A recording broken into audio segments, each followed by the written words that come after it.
In a nation with a long and complex history, certain events have left an indelible mark on the collective consciousness. Today we delve into the heart-wrenching world of mass shootings in the United States, exploring the stories behind the top 9 most famous mass shootings. The United States has sadly become synonymous with a haunting reality, a gun violence epidemic that has shaken communities and sparked an intense debate over gun control, Second Amendment rights, and the impact of mental health on these tragic events.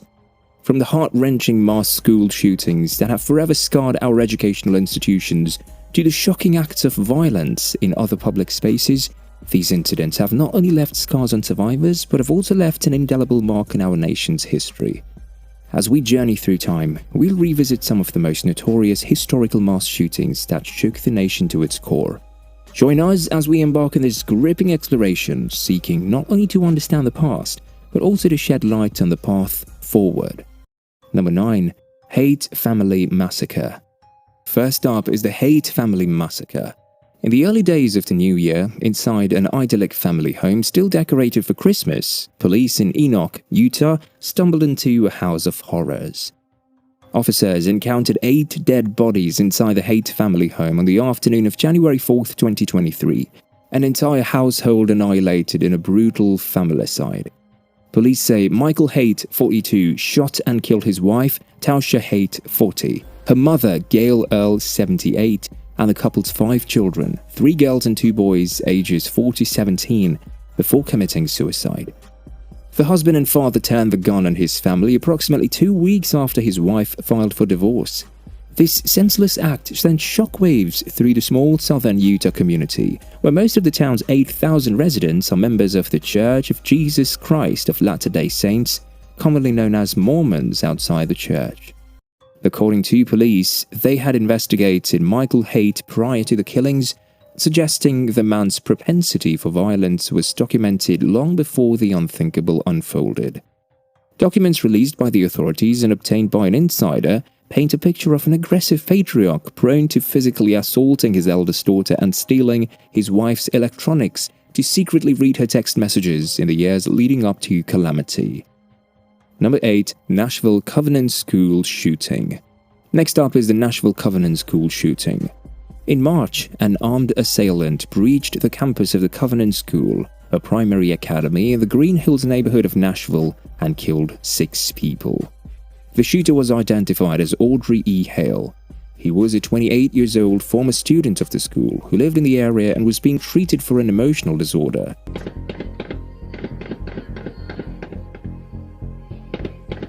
The assailant was killed by the police minutes after they arrived at the scene.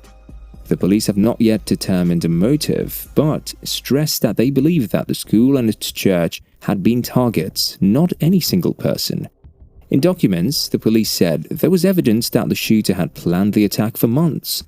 The police identified the 6 victims as Haley Scruggs, Evelyn Dickhouse, and William Kinney, all 9, Mike Hill, 61, a school custodian, Cynthia Peak, 61, a substitute teacher, and Catherine Coombe, 60, the head of the school. Haley was the daughter of Chad Scruggs, the pastor of Covenant Presbyterian Church, the church connected to the school. Mr. Scruggs was previously the pastor of Park City's Presbyterian Church in Dallas and returned there in February to preach. Mark Davis, the current pastor at Park City's Presbyterian, said he spoke to Mr. Scruggs the day of the shooting. In that conversation, Mr. Scruggs acknowledged that he's in shock. The shooter had legally purchased 7 firearms from 5 local gun stores and stashed them around the house, using 3 of them in the attack, Chief Drake said. The 3 weapons included a military-style semi-automatic rifle, 1 handgun, and a small 9mm carbine. Moreover, there's been a confusion about the shooter's gender identity in the immediate aftermath of the attack. Chief Drake said the shooter identified as transgender, and officials used she and her to refer to the attacker. But according to a social media post and a LinkedIn profile, the shooter appeared to identify as male in recent months. Number 7. Louisville Bank Shooting. Right towards the officer. According to gun violence research, Louisville has become one of the top US cities rocked by gun violence epidemic. an employee recently gunned down 5 colleagues inside a bank before being shot dead by responding police officers. Connor Sturgeon, a 25-year-old bank employee, entered the Old National Bank in downtown Louisville, Kentucky, and opened fire with an AR-15 style rifle. Officers responded to the scene within minutes and exchanged gunfire with the gunman, who was ultimately shot dead. However, 4 victims died on the scene, before a 5th died in hospital later on Monday. The victims, all executives at the bank, have been identified as Tommy Elliott, 63, Jim Tutt, 64, Josh Barrick, 40, Juliana Farmer, 57, and Deanna Eckert, 57. Another 8 victims were hospitalized, including 2 police officers who were shot by the gunman after responding to the scene. One of those officers of Louisville Metro Police Department officer Nicholas Wilt was shot in the head. How did it begin? The shooting unfolded at around 8:30 a.m. on Monday morning when Sturgeon entered the bank armed with an AR-15 style rifle. Bank manager Rebecca Bouchard-Sims told CNN that the executives were gathered in a first-floor conference room in the building for their morning meeting. She had joined the meeting remotely on Microsoft Teams. The meeting was in full flow when she said she saw Sturgeon burst into the room and open fire on the staff members. According to her, "I witnessed people being murdered. I don't know how else to say that. I'm just as much in shock and disbelief and was in disbelief as I watched it unravel." What's the craziest part? Sturgeon was live streaming his shooting rampage online. Well, the police officers responded to the scene almost immediately and exchanged gunfire with the shooter, killing Sturgeon by officer fire. Number 6. Cleveland mass shooting. Moving on to the next mass shooting in the USA, a gunman was still recently wanted at large after allegedly fatally shooting 5 people, including a child, in a Cleveland, Texas home after a Friday night rampage that started with a noise complaint about gunfire. The suspect, identified as Francisco Oropeza, 38, was apparently shooting a rifle in his yard when neighbors asked him to stop because a baby was trying to sleep. The suspect then, without thinking twice, opened fire on the neighbors. Authorities found the victims Friday night after receiving a harassment report about 11:30 p.m. local time, the sheriff said. The victims, they came over to the fence, said, "Hey, could you mind not shooting out in the yard? We have a young baby that's trying to go to sleep." While the suspect, who had been drinking, responded, "I'll do what I want in my front yard." Then a doorbell camera at the home of the victims at some point captured the suspect approaching with his rifle. Furthermore, multiple people were shot around the residence. 2 female victims in a bedroom used their bodies to shield 2 young children who survived. The victims were shot above the neck at close range at an almost execution style. The deceased were identified as Sonia Argentina Guzman, 25, Diana Velasquez Alvarado, 21, Julissa Molina Rivera, 31, Jose Jonathan Cesares, 18, and Daniel Enrique Lasso Guzman. Daniel had turned 9 in January, his father told CNN. Authorities initially said, and he was 8 when he was shot. Moreover, authorities tracked Oropeza's cell phone but found it abandoned, along with articles of clothing, according to the sheriff. According to the police, the tracking dogs from Texas Department of Corrections picked up the scent, and then they lost that scent. The FBI's Houston field office said on Twitter that it is assisting in the manhunt. "We consider him armed and dangerous," said FBI Special Agent in charge James Smith. "He's out there, and he's a threat to the community." While searching his home, shell casings were discovered outside the home, and at least 3 weapons were found in the home of the suspect. The local judge issued an arrest warrant for the suspect, and he was captured by the police after a 4-day manhunt. Number 5. Texas mall shooting. Another high-profile shooting is the Texas mall shooting. In this case, a gunman shot and killed 8 people, including 3 children, and injured at least 7 others at an outdoor mall in Allen, Texas, a Dallas suburb. However, a police officer shot and killed the gunman. How did the shooting unfold? Gunfire erupted at around 3:30 p.m. local time, the police said, as throngs of shoppers filled the Allen Premium Outlets, an outdoor mall with more than 120 stores. A video posted on social media appeared to show a figure clad in black getting out of a silver car in a parking lot and opening fire. Other videos circulating on social media showed people dashing for shelter or running through a parking lot as loud popping noises could be heard in the background. The gunman acted alone, the authorities said.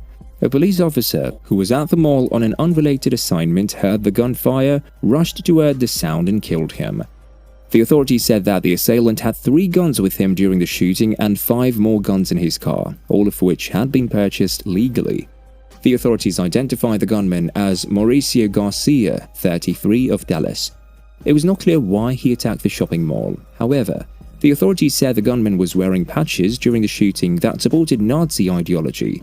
Hank Sibley, a regional director for the Texas Department of Public Safety, said that the gunman had Nazi-related tattoos and that even his signature indicated that he had neo-Nazi ideation. Number 4. Downtown Denver shooting. Next up is the shooting at downtown Denver. The shooting in downtown Denver, amid fans celebrating the Nuggets' first NBA championship win, was likely sparked by a drug deal gone wrong, police said Tuesday. The violence left 10 people wounded, including one of 2 people arrested in connection with the shooting. Chief Ron Thomas at a news conference said 20 rounds were fired at the scene, roughly a mile from Ball Arena, where the Nuggets defeated the Miami Heat on Monday night. A total of 5 handguns were found by investigators, but testing still needs to be done to determine whether they were used at the shooting, the police chief said. A significant quantity of suspected fentanyl pills were also found at the scene, Commander Matt Clark said, along with cash. Of the 10 people taken to hospital, 4 underwent emergency surgery at the same time at Denver Health Medical Center. 5 were still there, all in fair condition, said Dr. Eric Campion, a trauma surgeon. The Nuggets' win drew thousands of people downtown, and the shooting happened as the celebration was winding down after midnight, authorities said. Still, hundreds of police officers were massed in the area where the gunfire broke out. A witness was live streaming the celebrations when he heard several loud pops one after another, sparking pandemonium as people looked for cover or jumped over cement barricades. However, police in riot gear ducked and drew their guns while yelling for people to find shelter. Crouching on the ground, the 58-year-old witness said his arms were shaking with nerves and he felt an asthma attack coming. He heard a female voice not a dozen feet away screaming in pain, and another victim lay just beyond the first. According to the witness, the firing stopped after roughly 20 seconds after consulting his footage, which he has handed over to investigators. As ambulances arrived, bullet casings were seen feet away. The suspects were arrested and expected to stand trial. Number 3. NBA Games shooting. A mass shooting that would go down in history is the NBA Games shooting. Downtown Milwaukee has been under a limited curfew, and a massive watch party scheduled several times has been called off just after 21 people were injured in 3 separate shootings near an entertainment district where thousands gathered for an NBA playoff game. In one of the shootings on a Friday night, 17 people were hurt when 2 groups started firing at each other. 3 people were hurt in another shooting and 1 in the third. All of the gunfire happened blocks from the arena where the Milwaukee Bucks lost to the Boston Celtics in Game 6 of the NBA's Eastern Conference semifinals. What makes people think they can just have a shootout on a public street or in an entertainment district, whether police are there or not? Assistant Police Chief Nicole Waldner asked at a Saturday news conference. Mayor Cavalier Johnson said the city imposed a curfew for the downtown area, requiring everyone aged 20 or younger to be off the street by 11 p.m. for Saturday as well as Sunday, when the Bucks play at Boston in the decisive Game 7. Meanwhile, outdoor watch parties that had been planned in the Deer District entertainment area just outside the arena was called off. Jeff Fleming, a spokesman for Johnson, said in a text that the team decided to cancel the event after consultation with the city and public safety agencies to prevent further mass shooting incidents. Additionally, the shooting happened just outside the boundaries of the Deer District, a 30-acre entertainment district that developed after Fiserv Forum opened in 2018. It features numerous bars and restaurants where large crowds often assemble to watch major sporting events or to attend festivals. According to mass shooting statistics, Milwaukee was among several U.S. cities that saw a record number of gun violence in America, with most of them involving firearms. The list also included Philadelphia, Indianapolis, and others. However, experts believe stress and pressures contributed to the violence. A journalist blamed easy access to guns and went on a gun control debate. Number 2. Dupage County shooting. One of the most recent mass shooting violence is the Dupage County shooting. At least one person was killed and 22 others were wounded after gunfire erupted during the Juneteenth celebration in a Chicago suburb on Sunday just after midnight. Officials said the celebration started around 6 p.m. local time, and police were in the area monitoring the scene. Around 12:25 a.m. local time, police officers in Willowbrook, Illinois, responded to sounds of gunshots coming from the parking lot of a strip mall, the Dupage County Sheriff's Office said in a statement on Sunday afternoon. A peaceful gathering in celebration of Juneteenth turned suddenly violent last night, the sheriff's office added. Officials said multiple weapons fired multiple rounds into the crowd. No suspects have been arrested, and police are still investigating the motive for the attack. Detectives are also still in the process of interviewing all the victims and witnesses, as well as reviewing camera footage from the area. Moreover, all gunshot victims were rushed to multiple area hospitals. The sheriff's office added that some people were also injured while attempting to flee the area. In what seems like a further gun violence prevention, businesses near the scene and around that area have been asked to go on a temporary halt until further notice. Number 1. Uvalde School Shooting. What began as a milestone marking adulthood ended in a tragedy after a suspected gunman used the AR-15 style rifle he purchased days after he turned 18. Uvalde High School student Salvador Ramos allegedly purchased 2 assault rifles just days after turning 18 and used them to carry out one of the worst mass shootings in the USA. According to some classmates, Ramos was known for fighting and threatening fellow students. He allegedly exhibited unusual behavior such as threatening classmates and claiming to have cut scars into his face. 21 people, including 19 3rd and 4th grade students, were killed in the attack, law enforcement officials said. 2 teachers were also among those killed. Another 17 people were wounded, including 3 law enforcement officers. Before heading to the school environment, Ramos shot his 66-year-old grandmother in the head at their residence. However, she was able to run across the street and call police, and she was taken to the hospital via helicopter where she survived. How did this shooting begin? At exactly 11:27 a.m., a Robb Elementary School teacher exited the school's west-facing entrance door to transport food from her parked car to her classroom as she immediately witnessed the car wreck and ran inside to retrieve her phone and using a rock to keep the door propped open. Ramos crashed his vehicle into a ravine adjacent to Robb Elementary School, and he emerged from the passenger side of the vehicle wielding a Daniel Defense AR-15 style assault rifle. He wore a backpack containing ammunition and tactical gear, including a vest that could hold ammunition, sources said, but there was no armor or fabric that could protect him from gunfire. After exiting the vehicle, Ramos fired 4 shots at 2 witnesses outside a nearby funeral home, neither of whom was struck, and then made his way towards the school. The suspect fired more than 100 rounds at students and teachers, with so many found dead, while few students survived. However, officers shot and killed Ramos and then immediately engaged in a rescue operation to rescue the remaining mass shooting survivors. Mass shootings, like dark stains on our collective history, serve as grim reminders of the visible impact of gun violence. They stand as painful testaments to human life and the devastating consequences of the mass shooting aftermath that communities involved go through. It is a stark truth that we cannot ignore.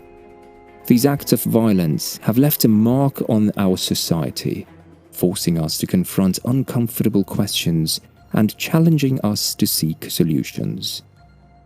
As we remember those who have been lost, let us also remember the resilience and strength of survivors and the enduring spirit of communities coming together in the face of unimaginable tragedy. And with that being said, we've come to the end of our video. If you enjoyed the video, do well to like and follow for more. Stay safe and stay well.